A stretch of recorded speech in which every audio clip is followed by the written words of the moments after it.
Our first reading this morning comes from Genesis chapter 1, verses 1 through 3 and 26 through 31. When God began to create the heavens and the earth was complete chaos, and darkness covered the face of the deep, while a wind from God swept over the face of the waters. Then God said, "Let there be light," and there was light. Then God said, "Let us make humans in our image, according to our likeness, and let them have dominion over the fish of the sea, and over the birds of the air, and over the cattle, and over all the wild animals of the earth, and over every creeping thing that creeps upon the earth." So God created humans in his image. In the image of God he created them. Male and female he created them. God blessed them, and God said to them, "Be fruitful and multiply, and fill the earth, and subdue it, and have dominion over the fish of the sea, and over the birds of the air, and over every living thing that moves upon the earth." God said, "See, I have given you every plant yielding seed that is upon the face of the earth, and every tree with seed in its fruit. You shall have them for food. And to every beast of the earth, and to every bird of the air, and to everything that creeps on the earth, everything that has the breath of life, I have given every green plant for food." And it was so. God saw everything that he had made, and indeed, it was very good. And there was evening, and there was morning, the sixth day. Our second reading is from the Gospel of John, chapter 1, verses 1 through 14. In the beginning was the Word, and the Word was with God, and the Word was God. He was in the beginning with God. All things came into being through him, and without him, not one thing came into being. What has come into being in him was life, and the life was the light of all people. The light shines in the darkness, and the darkness did not overtake it. There was a man sent from God whose name was John. He came as a witness to testify to the light, so that all might believe through him. He himself was not the light, but he came to testify to the light. The true light, which enlightens everyone, was coming into the world. He was in the world, and the world came into being through him. Yet the world did not know him. He came to what was his own, and his own people did not accept him. But to all who received him, who believed in his name, he gave power to become children of God, who were born not of blood, or of the will of the flesh, or of the will of man, but of God. And the Word became flesh and lived among us. And we have seen his glory, the glory as of a Father's only Son, full of grace and truth. This is the Good morning. I am so happy and blessed to be here with you this morning. My name is Brontis Varona, and for the last couple years I have been serving as an assistant chaplain with the New England Seafarers Mission. And often I am asked, like, well, what do you do as a chaplain? Or what does the mission do? And kind of I have different kinds of answers depending on the situation or sometimes depending on my mood. Sometimes I answer in terms of activities. I tell them, activities and history, kind of.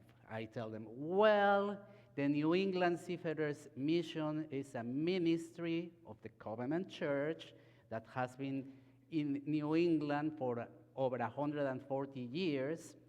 And what we do is to serve the people that work in different kinds of ships.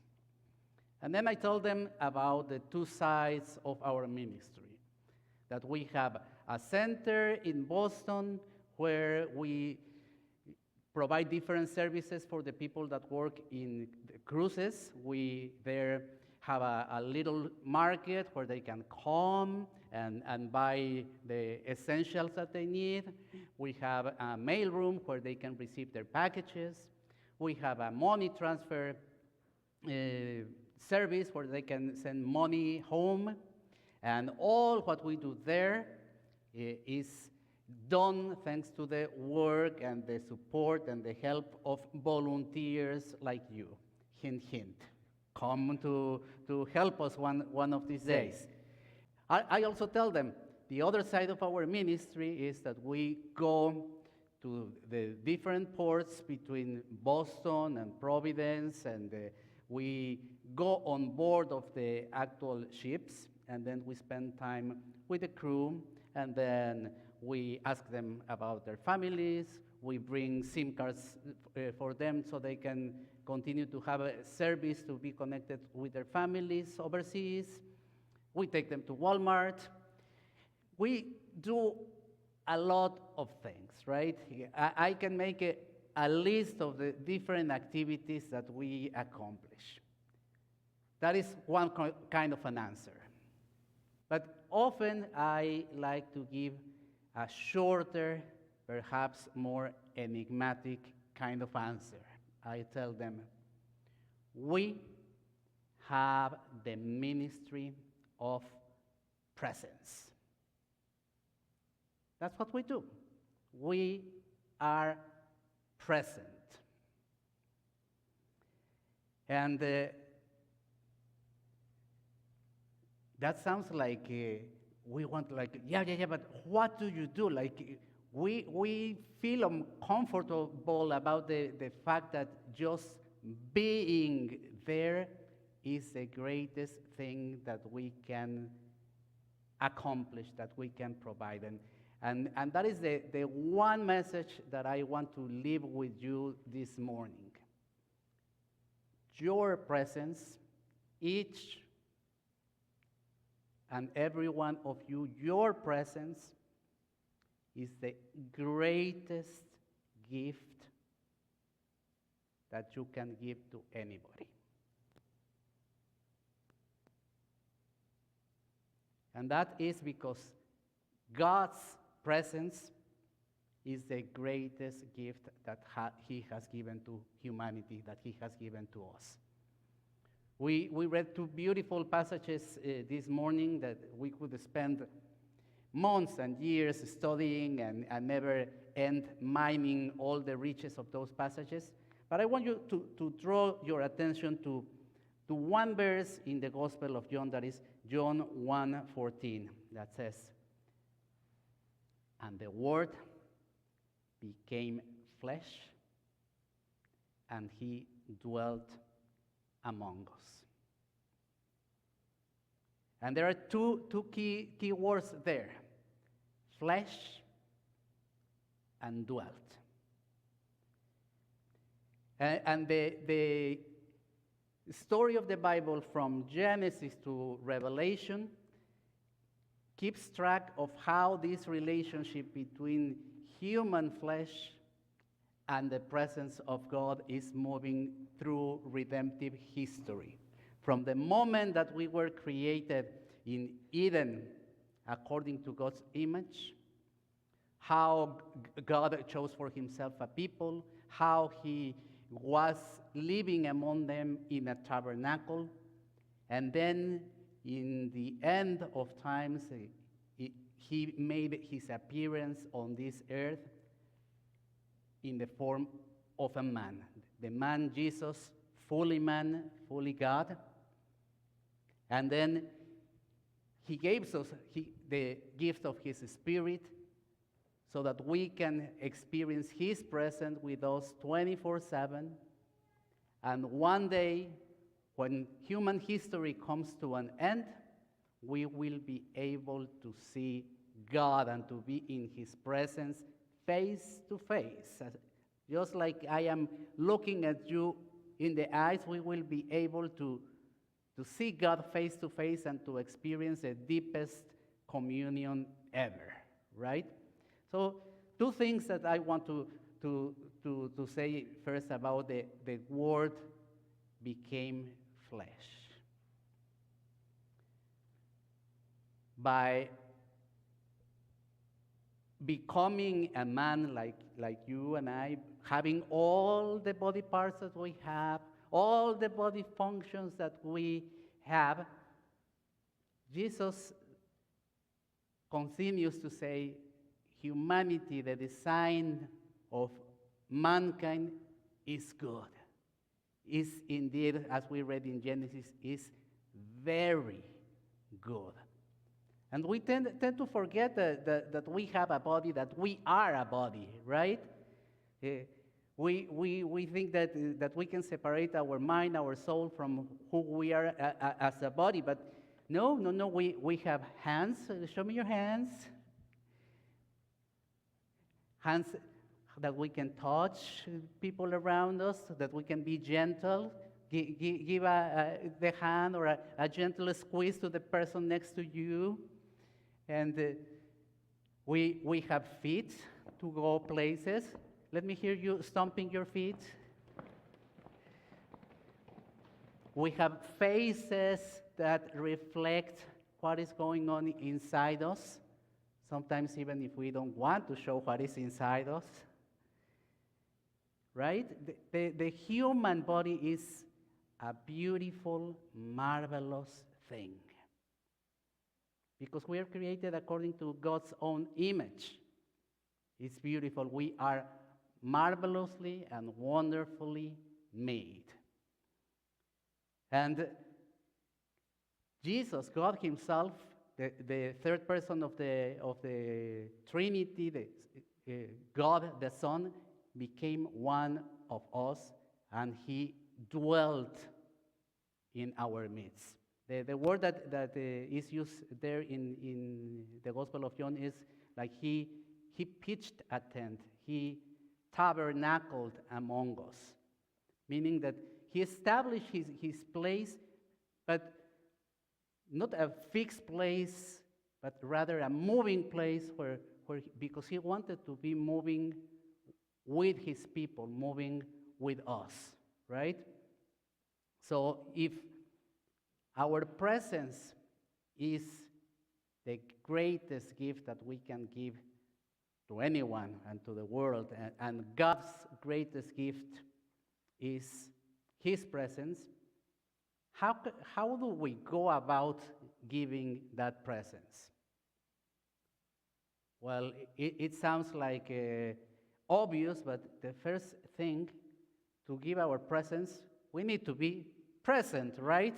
It sounds like basic presence 101, but it is something that we so often forget. Jesus didn't stay in the highest of heavens. He came to this world. He took flesh and bones. He walked on dirty roads. He slept on sometimes comfy, sometimes uncomfy beds. He ate, right? He was doing life in the midst of his people. He shared the human experience.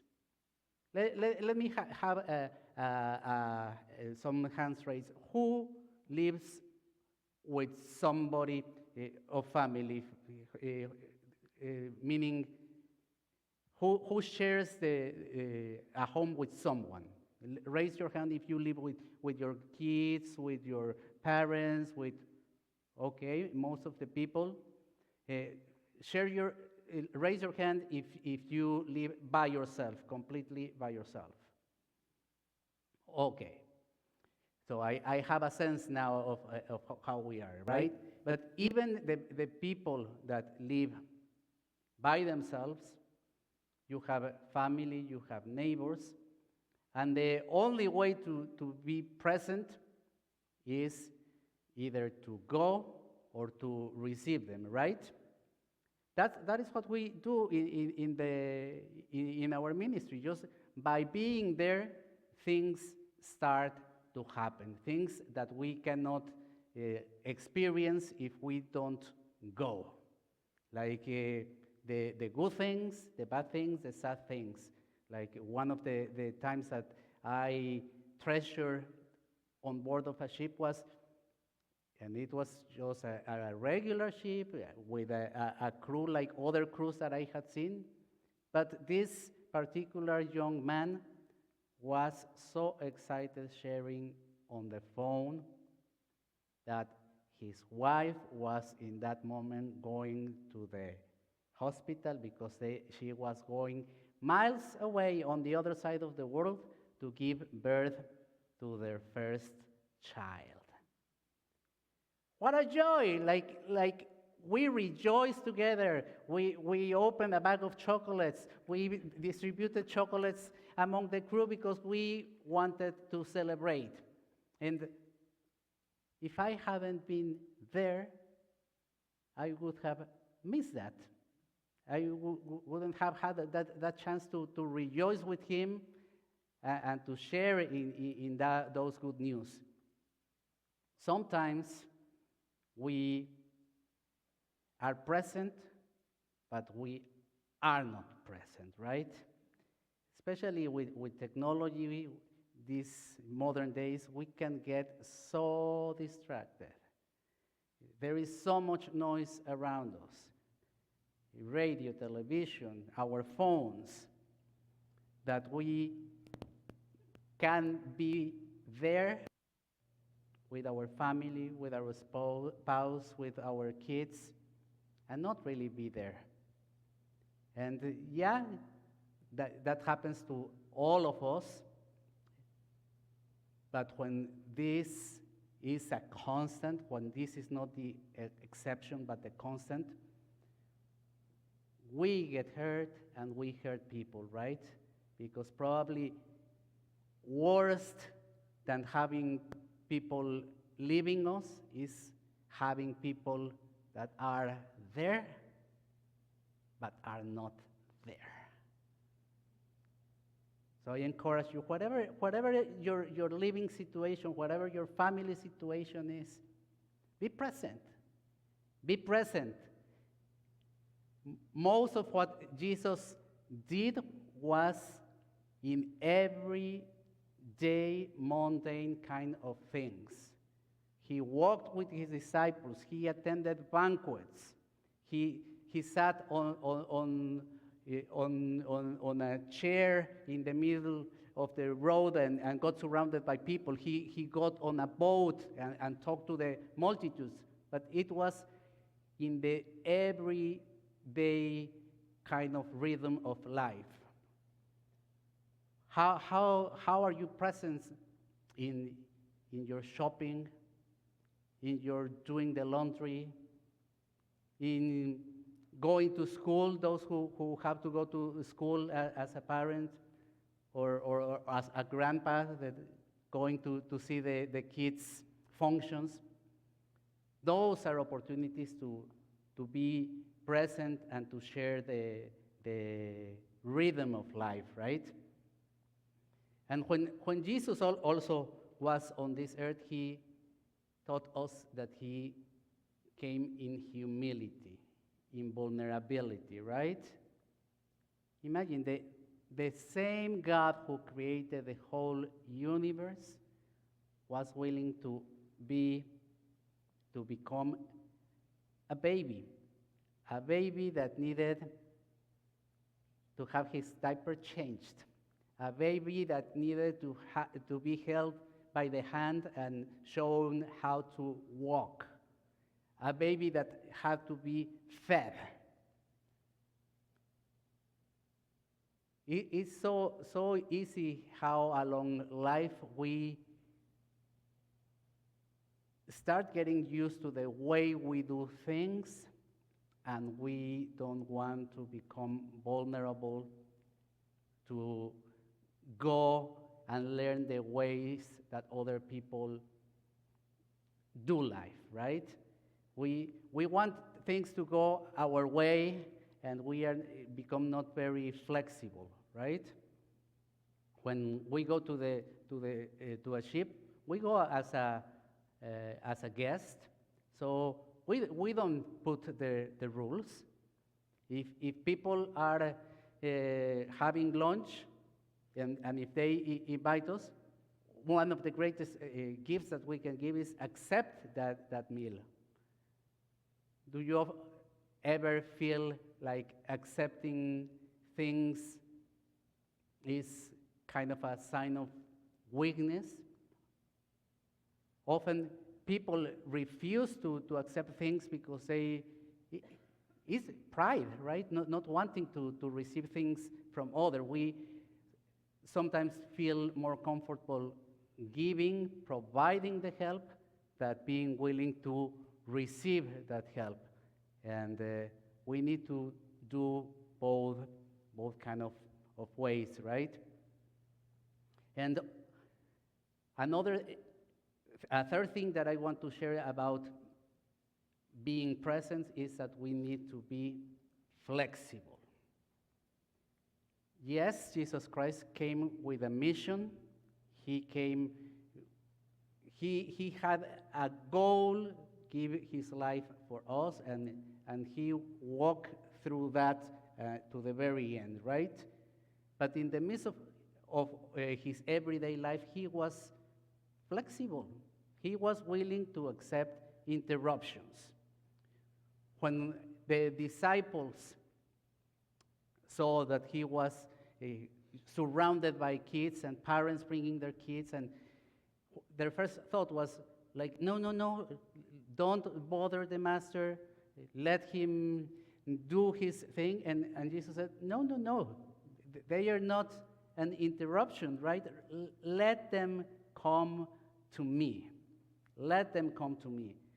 How many times we see that Jesus, or read in the Gospels, that Jesus was going one place when someone comes running and, Master, my servant is sick. Master, my daughter is in bed, sick, she's about to die. Master, if you only say the word, Master, let me touch just the hem of your robe. Interruptions, things that were not planned, but it is in the midst of attending to those interruptions, to being flexible, that we can better give ourselves to others. And when we are out and about,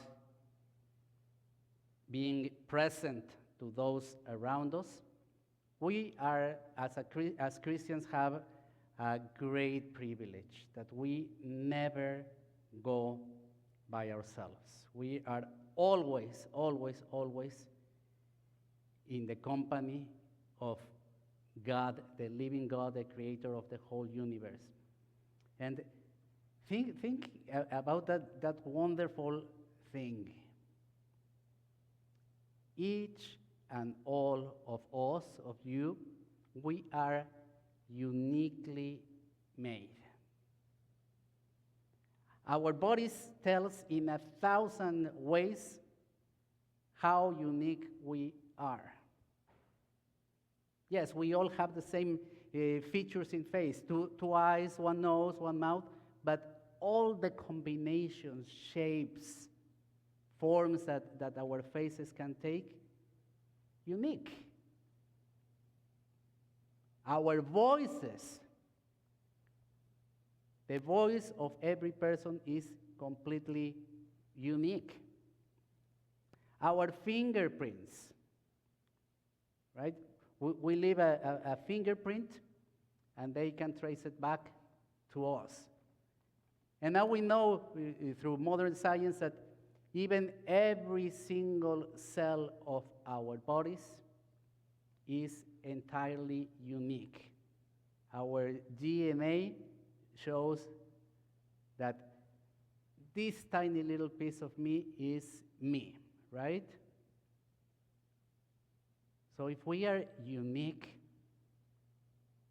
and God is living in us, when we go out and we are present to the world, that duo, that combination, God in Corina, God in Pam, God in each of us, God in Brontis, is completely, absolutely unique.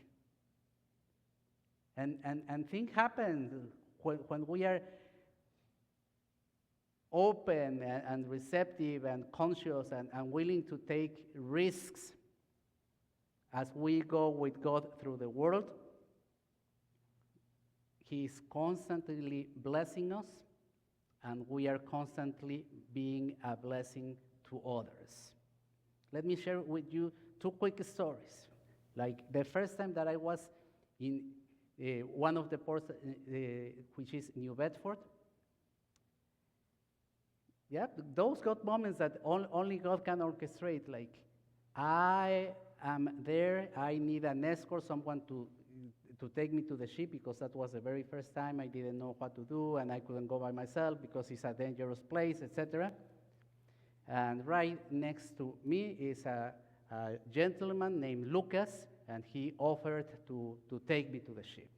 And while we are waiting, he asked me, what do I do? And I tell them about the seafarers, and etc., etc. And then just his face started changing. Like he tells me. He told me two things, basically. One, don't think that what you do is a small thing. I was a seafarer myself. I was alone on the ship for months at a time, and you don't have a clue about how meaningful is a visit to us on board. I was encouraged. And then he said, and you know something? Today, this morning, as I was praying, as I was in my quiet time,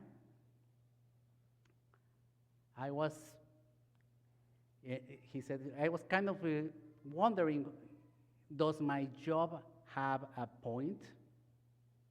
What am I doing there where I work? And he said, your presence here is God's answer to me that my job matters. I encouraged him without knowing.